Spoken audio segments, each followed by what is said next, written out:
Target করে রাজনীতি করে না। জামাত ক্ষমতাকে যদি টার্গেট করে রাজনীতি করত, জামাতের 2 জন মন্ত্রী 17 জন এমপির গায়ে কাটা লাগার সম্ভাবনা ছিল। এই উপস্থিতি আপনারা জানেন, 2 জন মন্ত্রী ও 17 জন এমপি তাদের দায়িত্ব পালনরত অবস্থায় এক বিন্দু পরিমাণ দুর্নীতির দায় তাদের গায়ের উপর মাঠেনি। এটাই হচ্ছে জামাতের সৎ নেতৃত্ব, এটাই জামাতের সৎ এবং যোগ্য নেতৃত্বের বৈশিষ্ট্য।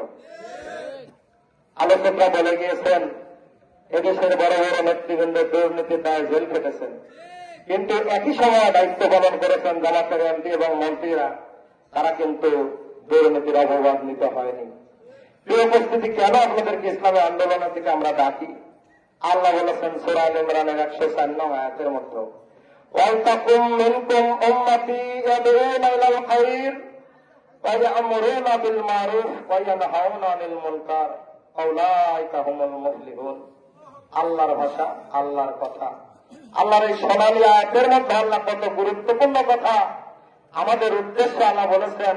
সূরা আল ইমরান আয়াত নম্বর 104, ওয়ালতাকুম উম্মাতি ইয়াদউনা ইলাল খায়র, তোমাদের মধ্যে এমন একটি দল থাকতেই হবে, বাধ্যতামূলক। কে বলছেন?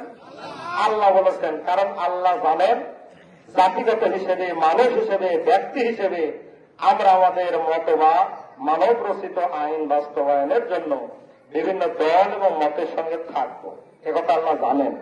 আল্লাহ জেনেই আমাদের উদ্দেশ্যে বলেছেন তোমাদের মধ্যে এমন একটি দল অবশ্যই থাকতেই হবে, বাধ্যতামূলক। যেই দলটি ইয়া'মুরুনা বিল মারুফ, সৎ কাজের দিকে মানুষকে ডাকবে, অসৎ কাজের দিকে মানুষকে নিষেধ করবে। আল্লাহর ভাষা, আল্লাহ বলেছেন উলাইকা হুমুল মুফলিহুন, তারাই হচ্ছে সফল কাম। তাহলে মুসলমান হিসেবে আমরা সফল কাম হতে চাই তো? যদি সফল কাম হতে চান তাহলে ইসলামী আন্দোলন, আল্লাহর আন্দোলন, কোরআনের আন্দোলন, হাদিসের আন্দোলন করতে আপনাকে হবে। ইসলামী আন্দোলন ব্যতীত, ইসলামের পথে লড়াই ব্যতীত অন্য কোন আন্দোলন করলে আপনার নামাজ এবং রোজা কোনটাই গ্রহণ করবেন আল্লাহ। আল্লাহ রাব্বুল আলামিন সূরা আল ইমরানের 85 নম্বর আয়াতে এটা পরিষ্কার ভাবে বলে দিয়েছেন, ওয়া মান ইয়াবতাগি গায়রাল ইসলামি দীনান ফালা ইকবালা মিনহু ওয়া হুয়া ফিল আখিরাতি মিনাল খাসিরিন।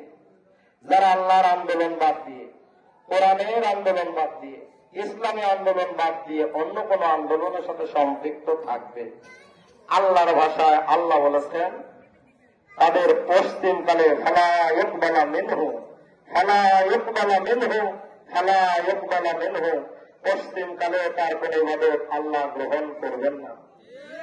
ফিল আখিরাতি মিনাল খাসিরিন, এবং আখিরাতে হবেন বড়ই ক্ষতিগ্রস্ত। এই সফল যদি না হন, আখিরাতে যদি ক্ষতিগ্রস্ত হন, যেই নেতার পিছনে দৌড়ান, যেই নেতা নেতৃত্ব মেনে নিয়ে আপনি চলেন, সেই নেতা কি আখিরাতে আপনাকে বাঁচাতে পারবে?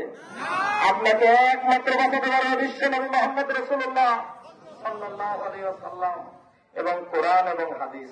আপনি একজন মুসলমান, আপনি যদি কোরআন ছেড়ে দিয়ে অন্য কোন মতবাদ বিশ্বাস করে চলেন, বলেন তো বিপদে পড়বেন আপনি না আমি? আল্লাহ আমাকে এবং আপনাকে এই জমিনে প্রেরণ করেছেন। আল্লাহ লাহুল খালক আলাহুল আম, সৃষ্টি যার, আইন চলবে তার। বাংলাদেশ জামাত ইসলামী সাইদির কোন আইন বাস্তবায়নের কথা বলে না, মৌলানা শহীদ নিজামের কোন আইন বাস্তবায়নের কথা বলে না, শহীদ কামরুজ্জামানের আইন বাস্তবায়নের কথা বলে না। বাংলাদেশ জামাত ইসলাম বলে হুকুম যার, আইন চলবে তার, সৃষ্টি যার, আইন চলবে তার। আল্লাহর আইন বাস্তবায়নের জন্য বাংলাদেশ জামাত ইসলামী জান এবং মাল দিয়ে আল্লাহর পথে জিহাদ করে ও কাজ করে। কেন আপনাকে আল্লাহর পথে লড়াই এবং জিহাদ করতে হবে? এ ব্যাপারে আল্লাহ রাব্বুল আলামিন বলেছেন, আল্লাযীনা আমানু কাতিলুনা ফী সাবিলিল্লাহ, যারা ঈমানদার তারা লড়াই করবে আমার পথে। পক্ষান্তরে ওয়াল্লাযীনা কাফারু ইউকাতিলুনা ফী সাবিলিত তাগুত, যারা ঈমানদার নয়, শয়তান, তারা লড়াই করবে তাগুতের পথে। তাগুত আরবি একটি শব্দ। তাগুত কি শব্দ? আরবি একটি শব্দ। এই আরবি শব্দের বাংলা অর্থ হচ্ছে যারা নিজেরা আল্লাহর আইন মানে না, সমাজের মানুষকে আল্লাহর আইন মানতে দেয় না, যারা আল্লাহর আইন মানতে চায়, আল্লাহর আইন প্রতিষ্ঠিত করতে চায়, তাদেরকে বাধা দেয়, বিপত্তি দেয়। এরা হচ্ছে আল্লাহর ভাষায় তাগুত। তাহলে আল্লাহ বললেন, আল্লাযিনা আমানু কাতিলুনা ফি সাবিলিল্লাহ, যারা ঈমানদার তারা লড়াই করবে আল্লাহর পথে।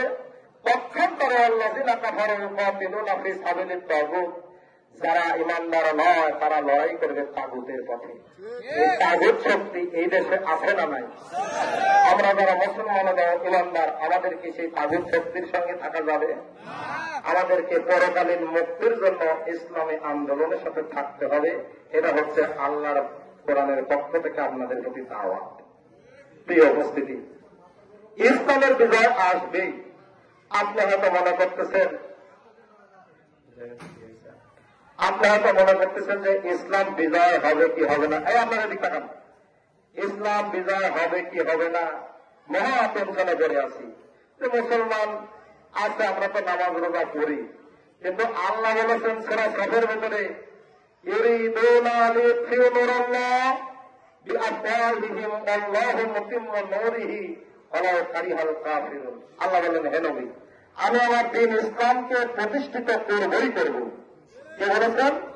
আল্লাহ বলেছেন। আল্লাহ বলেন, হে নবী, যারা আপনাকে কষ্ট দেয়, আপনার কাজে যারা অন্তরের মতো কষ্ট পায়, এটা থাকুক, কিন্তু আমার ওয়াদা হচ্ছে আপনি আল্লাহর রাস্তায় কাজ করেন, আমি আমার দ্বীন ইসলামকে প্রতিষ্ঠিত প্রজ্বলিত করবই করব।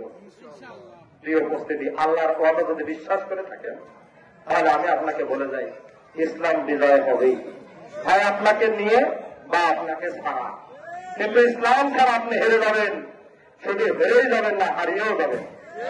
এই হেরে যাওয়া এবং হারিয়ে যাওয়ার পূর্ব মুহূর্তে আমাদের জামাত ইসলামের পক্ষ থেকে আপনাদেরকে দাওয়াত দিয়ে যাচ্ছি, আসুন কোরআন ভিত্তিক, ইসলাম ভিত্তিক, হাদিস ভিত্তিক সমাজ পরিচালিত করার জন্য বাংলাদেশ জামাত ইসলামী আপামর জনসাধারণকে সাথে করে নিয়ে আল্লাহর আইন বাস্তবায়নের জন্য কাজ করে যাচ্ছে।